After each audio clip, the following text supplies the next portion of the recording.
High five. That's according to head coach Eugene Bareman. Reigning UFC middleweight champion Israel Adesanya.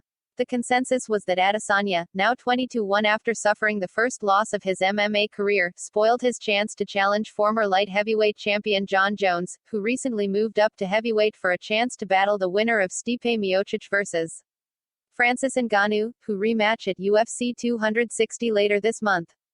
Turns out that's not the case. This fight had nothing to do with Jon Jones, Adesanya's head coach, Eugene Bareman, told Submission Radio. Jon Jones, that fight hasn't fizzled away. Jon Jones is a businessman.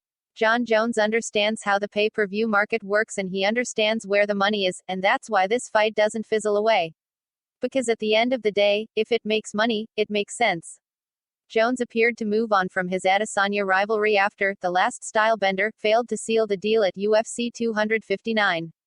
And it would be hard to justify the Adesanya fight if Bones is successful in defeating the winner of Miocic vs.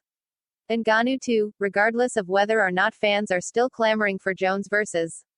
Adesanya. Jon knows who the biggest star in the sport is at the moment and who can get him paid the most, Bareman continued.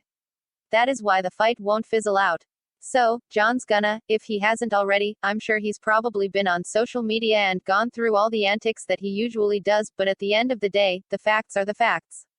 The fight doesn't fizzle out because they're the biggest guys in the sport and they bring in the most money, and that's why the fight still exists. Adesanya is expected to return to 185 pounds later this year against an opponent to be named.